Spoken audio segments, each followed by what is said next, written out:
जय हिंद दोस्तों, स्वागत है आपका आज के इस वीडियो में। आज के इस वीडियो में बात करने वाले हम शमशुद्दीन इल्तुतमिश के बारे में, जिसका शासनकाल 1211 से लेकर के 1236 ईस्वी के बीच का था। तो सबसे पहले हम इस वीडियो में देखेंगे इसके अर्ली लाइफ के बारे में। तो बेसिकली मध्य एशिया के एक इलबारिक तुर्क परिवार में जन्मा था और उसके बाद फिर ये इतना हैंडसम और इतना आकर्षक दिखता था, इतना दूसरे लोगों को अट्रैक्ट करता था, जिस चीज़ से जल जलन की वजह से इसके भाइयों ने इसे दास के हाथों बेच दिया।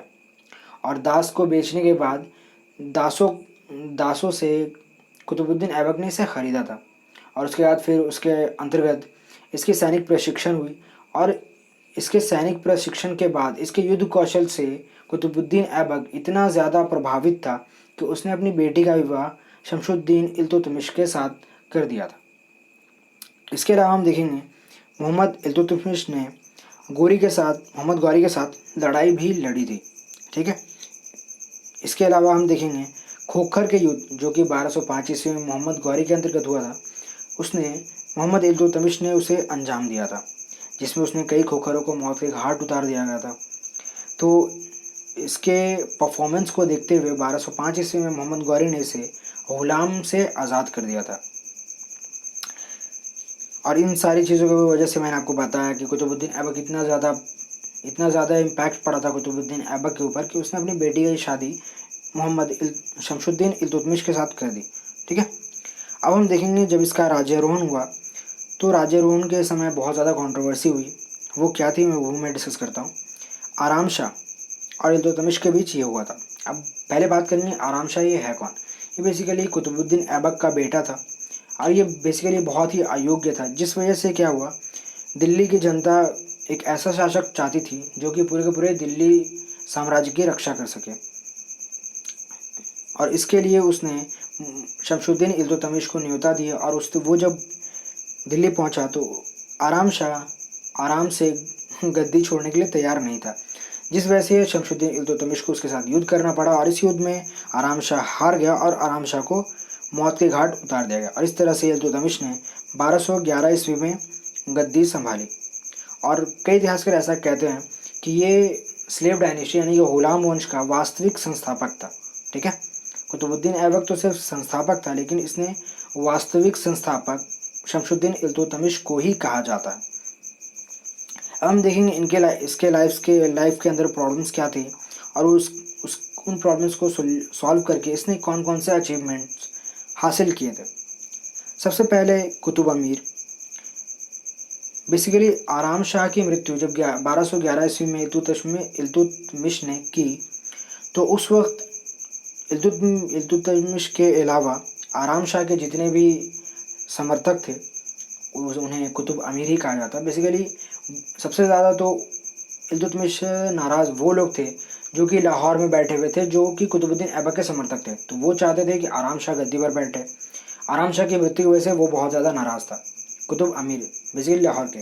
और उसने कई कुतुब अमीरों को दिल्ली में भेजा था और उनके बीच षड्यंत्र चल रहा था ताकि वो मोहम्मद इल्तुतमिश को मार दे। ठीक है। इसके अलावा इस खैर कुतुब अमीर को इस तरह से ख़त्म कर दिया गया और इन कुतुब अमीरों को पूरी तरह से जड़ से उखाड़ करके फेंक दिया गया। कहाँ से? तो दिल्ली से। किसने फेंका? तो इल्तुतमिश ने। ठीक है। इसके अलावा एल्दौज, जो कि बेसिकली 1214 ईस्वी में ख्वारिज़्म शाह गजनी पर अधिकार कर चुका था। तो जिस चीज़ से क्या हुआ, एल्दौज गजनी छोड़ कर भाग करके वो लाहौर यानी कि पंजाब पहुंच गया।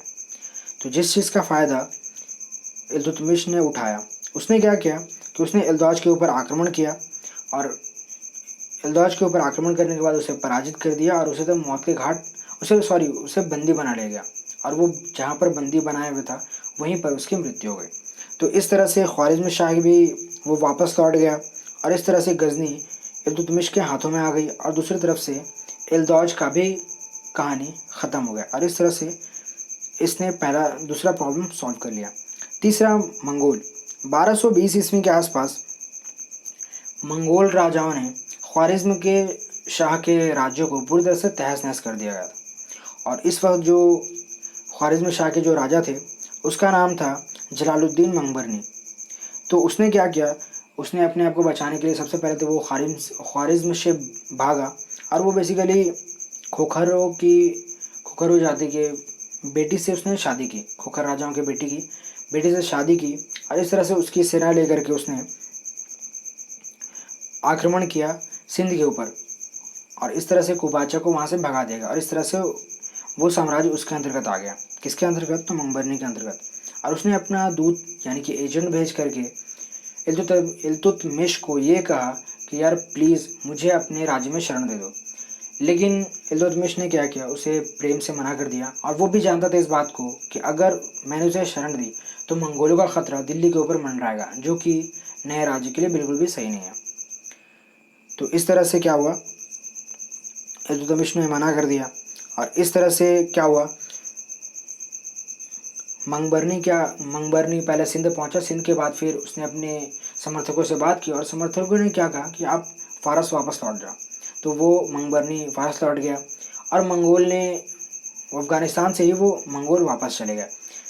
जिस तरह से मंगोलों से भी पीछा छूटा और ये जो ख्वारिज़्म का शाह मंगबरनी था उससे भी इसका पीछा छूट गया और इस तरह से उसने सिंध के ऊपर भी अपना अधिकार जमा लिया। किसने? इल्तुतमिश ने। इसके अलावा कुबाचा जब वो सिंध के ऊपर से भागा तो उस बीच जो जलालुद्दीन बरनी था वो बेसिकली 3 साल कुबाचा के शासन के साम्राज्य में रहा। जिस चीज़ से क्या हुआ, कुबाचा की जो भी शक्ति थी वो बिल्कुल भी ख़त्म हो गई।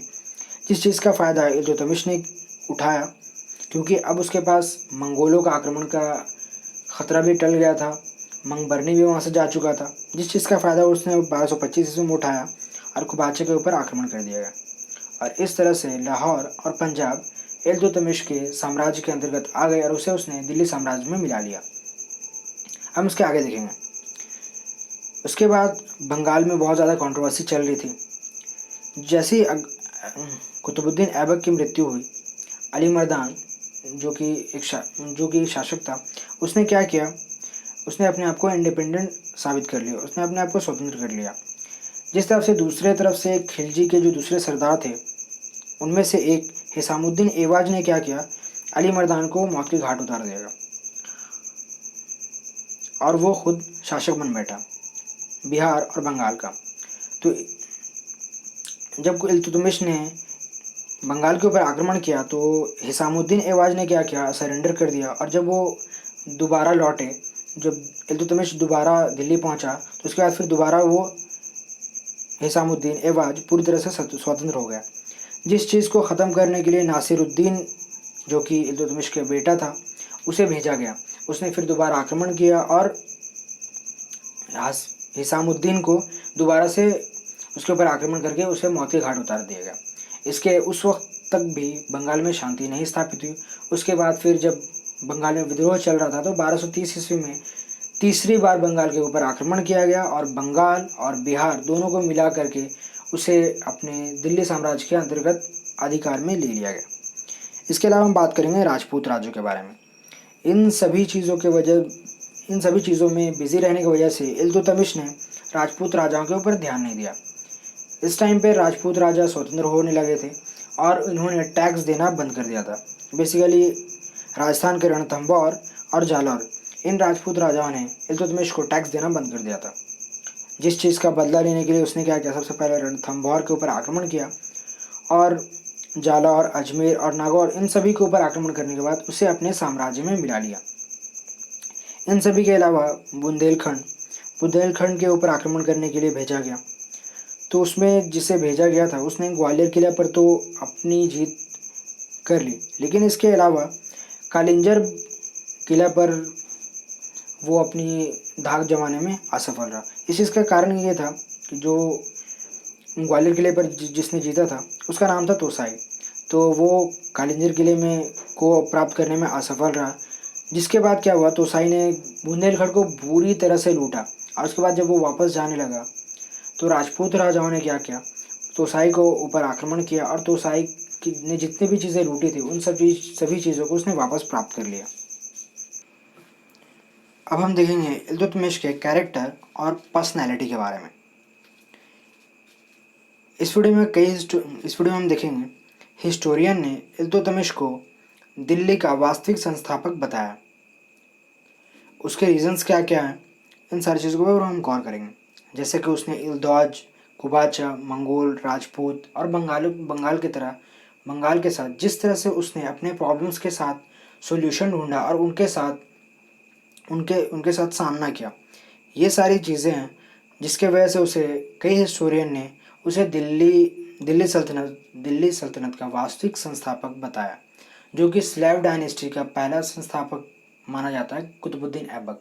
लेकिन जो वास्तविक संस्थापक जो कि हिस्टोरियन ने माना है उन्होंने इल्तुतमिश को माना है। ठीक है। इसके अलावा हिस्टोरियन ऐसा बताते हैं कि वो एक योग्य प्रशासक था। इसके लिए उसने क्या किया, अपने योग्य अधिकारियों को संगठित किया। ऐसे अधिकारी, ऐसे सैनिक या फिर ऐसे अधिकारी जो उसके प्रति पूरी तरह से ईमानदार और निष्ठा के साथ काम करते, जिसके ऊपर वो आंख बंद करके विश्वास कर सकता था, ऐसे लोगों को उसने सबसे पहले संगठित किया।